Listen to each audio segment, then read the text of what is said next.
Vamos a hablar ahora con Pedro Bayugar. Así es, porque los docentes no tendrán alumnos en las aulas con presencialidad, pero sí van a estar en los establecimientos educativos.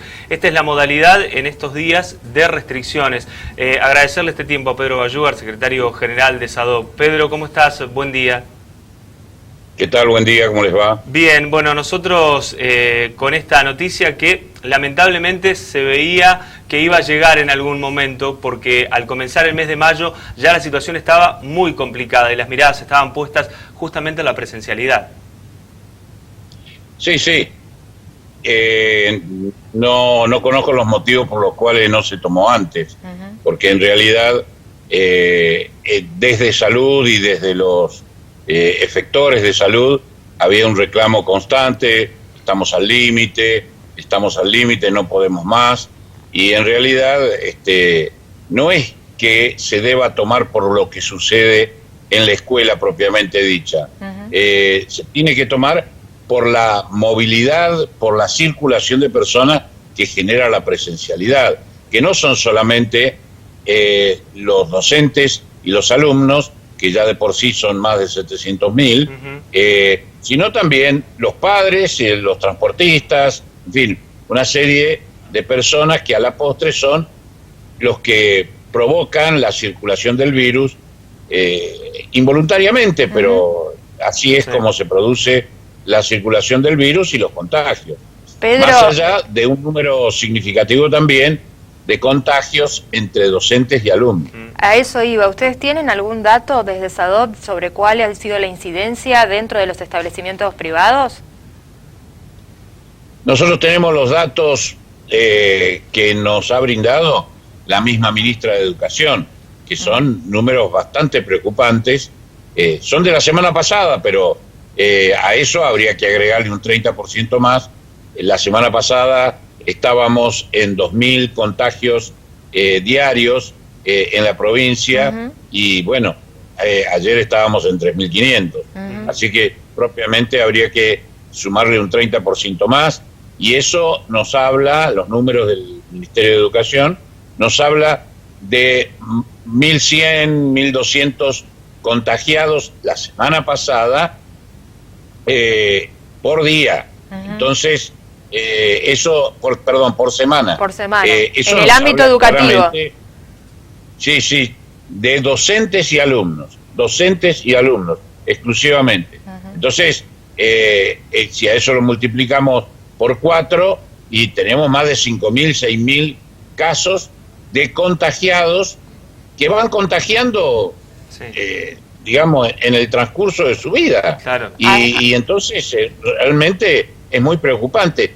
Entonces creo que la virtualidad o el cierre de la presencialidad se debía tomar no solo por lo que sucede en la escuela, sino por una responsabilidad social. Claro, hablando de la virtualidad, Pedro, fue uno de los inconvenientes en el 2020, porque hubo muchos alumnos que no tuvieron acceso a justamente las clases virtuales.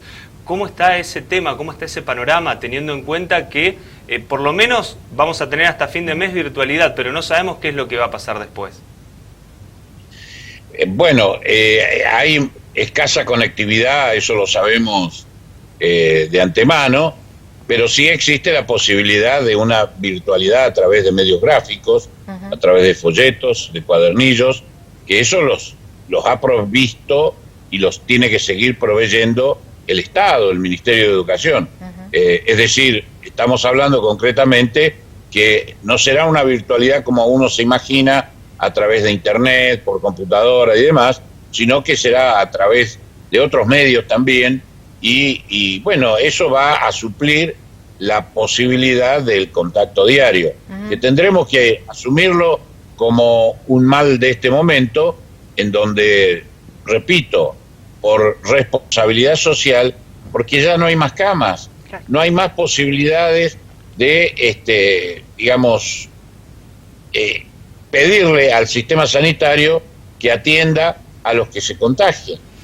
Cuando se retome la presencialidad, habrá que rediscutir también este tema de los docentes que van de escuela en escuela. En Nogoyá pidieron suspender, digamos, la presencialidad por esta situación. Hay una situación que lo comentábamos ayer en Villa Minetti, donde también los docentes, sobre todo los profesores, van de una escuela a otra. ¿Esto es un problema que hay que corregir? Sí, indudablemente que debería, a la larga, con pandemia y sin pandemia, los profesores deberían tener trabajo en una escuela, a lo sumo en dos, y creo que en el caso de muchas localidades del interior, tienen docentes que viajan desde Santa Fe o de otras localidades, y eso, como quien diría, empeora el horizonte, porque no es solamente el contagio que puede trasladar de ciudad, de escuela en escuela, sino de ciudad en ciudad, de localidad en localidad. Pedro, la última, agradeciendo la gentileza. Ayer hubo una manifestación en Rafaela de los padres autoconvocados pidiendo por el no cierre de los establecimientos educativos. ¿Qué hay para decirles a estos padres? Que dejen de militar en el PRO y que, así como no se hicieron cargo de la educación cuando gobernaba Macri, ahora asuman que es también responsabilidad de ellos los contagios que han sucedido y que se han incrementado en esta época. Hay que hablar con claridad, porque tanto padres organizados como la Sociedad Argentina de Pediatría dictaminan, hablan y dicen por el PRO. Y esto lo digo yo así, sin ningún tipo de mezclas partidarias ni nada por el estilo, es la verdad. Pedro, muchísimas gracias por este tiempo, que tengas buen día. No, al contrario, hasta luego.